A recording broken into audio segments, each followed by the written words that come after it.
भारत की राजनीति में कई बदलाव दिख रहे हैं। इस समय केंद्र सरकार महात्मा गांधी राष्ट्रीय ग्रामीण रोजगार गारंटी अधिनियम यानी मनरेगा 2005 को पूरी तरह निरस्त कर ग्रामीण रोजगार के लिए एक नया कानून लाने जा रही है। ये बिल संसद के मौजूदा शीतकालीन सत्र के दौरान उठाया जा रहा है। इस बिल की संबंधित कॉपियां सभी सांसदों को दे दी गई हैं। सरकार के लाए जा रहे इस नए विधेयक का उद्देश्य विकसित भारत 2047 के अनुसार भारत के ग्रामीण इलाकों का विकास करना है। इस बिल का सीधा लाभ भारत के उस वर्ग को मिलेगा जो अभी भारत के गांव में रहता है। क्या है नया कानून? नए बिल का पूरा नाम विकसित भारत गारंटी फॉर रोजगार एंड आजीविका मिशन ग्रामीण विधेयक 2025 है। इसका संक्षिप्त नाम वीबीजी रामजी या वीबीजी RAM रखा गया है, जिसे कुछ स्रोतों में विकसित भारत जी रामजी भी कहा जा रहा है। पहले इस योजना का नाम पूज्य बापू ग्रामीण रोजगार योजना होने की अटकलें थीं, लेकिन अंतिम मसौदे में ये नाम शामिल नहीं किया गया। इसके साथ ही पुराने कानून से महात्मा गांधी का नाम हट जाएगा, जो राजनीतिक और वैचारिक बहस का एक बड़ा कारण बना है। रोजगार गारंटी में बदलाव। नए कानून के तहत ग्रामीण परिवारों को मिलने वाले रोजगार के दिनों में बढ़ोतरी की गई है। पुराना प्रावधान प्रति ग्रामीण परिवार 100 दिन का रोजगार। नया प्रावधान प्रति वित्तीय वर्ष 125 दिन का मजदूरी आधारित रोजगार अकुशल शारीरिक श्रम पर।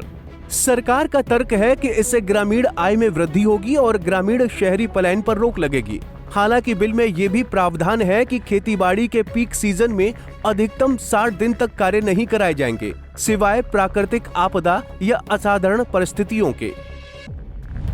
फंडिंग पैटर्न और खर्च। मनरेगा में जहां मजदूरी का पूरा बोझ केंद्र सरकार उठाती थी, वहीं नए कानून में वित्तीय ढांचे में बदलाव किया गया है। उत्तर पूर्वी हिमालयी राज्य 90 और 10 का अनुपात, यानी केंद्र सरकार 90% देगी और राज्य सरकार 10%। अन्य राज्य 60 और 40 का अनुपात। बिना विधानसभा वाले केंद्र शासित प्रदेश 100% केंद्रीय सहायता। इस योजना को केंद्रीय प्रायोजित योजना के रूप में लागू किया जाएगा। अनुमानित वार्षिक व्यय 1.51 लाख करोड़ बताया गया है, जिसमें केंद्र का हिस्सा लगभग 95,692 करोड़ होगा। फोकस क्षेत्र और काम की प्रकृति।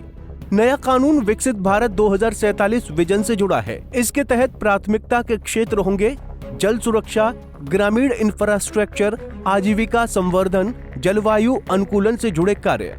सरकार का दावा है कि मनरेगा के तहत होने वाले बिखरे और छोटे कार्यों की जगह अब संरक्षित और बड़े प्रोजेक्ट्स पर जोर दिया जाएगा, जिससे टिकाऊ परिस्थितियों का निर्माण हो सके। डिजिटल और पारदर्शिता उपाय। बायोमेट्रिक आधारित पंजीकरण और प्रमाणीकरण, geo tagging, digital MIS dashboard, साप्ताहिक सार्वजनिक खुलासे, अनिवार्य सामाजिक अंकेक्षण। इसके अलावा शिकायत निवारण के लिए बहुस्तरीय व्यवस्था और जिला स्तर पर लोकपाल की नियुक्ति का प्रावधान भी किया गया है। मनरेगा की सबसे अहम विशेषता डिमांड बेस्ड रोजगार गारंटी थी। नए कानून में इसकी जगह नॉर्मेटिव अलोकेशन लाई जा रही है, यानी केंद्र सरकार हर राज्य के लिए सालाना आवंटन पहले से तय करेगी। कानून लागू होने के बाद राज्यों को 6 महीने के भीतर अपनी नई योजनाएं बनानी होंगी। राजनीतिक बहस और विरोध। विपक्षी दलों खासकर कांग्रेस ने इस कदम का कड़ा विरोध किया है। प्रियंका गांधी, KC वेणुगोपाल समेत कई नेताओं ने इसे गांधी की विरासत मिटाने की कोशिश बताया है। उनका कहना है कि इससे राइट टू वर्क की मूल भावना कमजोर होगी और राज्यों पर अतिरिक्त वित्तीय बोझ पड़ेगा।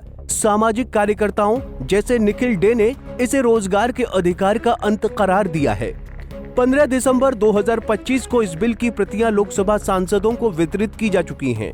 ग्रामीण विकास मंत्री शिवराज सिंह चौहान इसे लोकसभा में पेश करेंगे।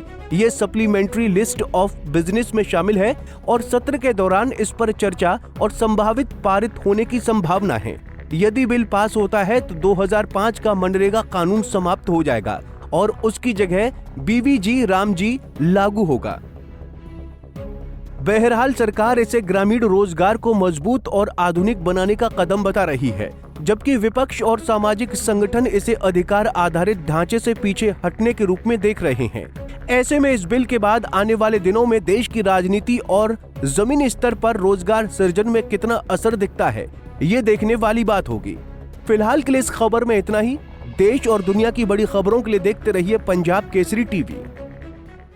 हमसे जुड़े रहने के लिए हमारे YouTube चैनल को सब्सक्राइब करें और नई वीडियो की नोटिफिकेशन के लिए बेल आइकॉन को दबाएं।